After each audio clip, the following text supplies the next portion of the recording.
Finally, we have Saint Mary of Egypt among the sinners, and this is where things really start to get tricky. Now, as we look at it, this piece appears to show Saint Mary, in this case it's Mary Magdalene, not the Virgin Mary, among the sinners in Egypt. We get this sense of Mary Magdalene before conversion, before she becomes a follower of Jesus. And according to Christianity, before that time, before she's a follower of Jesus, she's a prostitute.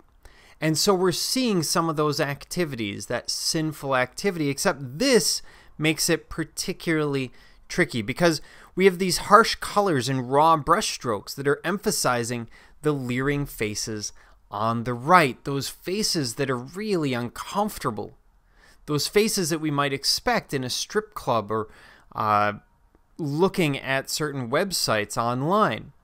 And this is supposed to give us a sense of disgust. This is supposed to be a religious piece, make us question how we would handle the situation. We know that Mary, the topless woman, is going to become a saint. It's going to be a major figure in Christianity.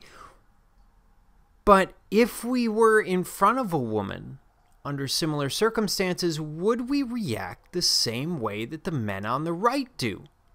In this very uncomfortable form, he does not want us associating ourselves or relating to those men. He wants us to question it. He wants us to feel uncomfortable about the entire situation, so that it increases our fervor and passion for Christianity or Judaism, for religion in general. And in doing so, he hopes to bring more people sort of into the church, or at least have more people see it in that way. This is also a very primitive way of going about it. The use of color, again, that sort of primitivism in his brushwork, his color, it's bringing out this spirituality that we associate with less civilized peoples. So he's kind of speaking to that as well. You can easily see where, from a Christian perspective, you could see this as a particularly offensive piece. We don't want to think about Mary Magdalene when she was a prostitute. We know that she was. We don't want to think of her that way. And so pieces like this make it look like he's making fun of or picking at Christianity, when that's actually exactly the opposite of what he's trying to do. But you see where that contrast of technique and color is coming in when you combine the technique and color to the composition.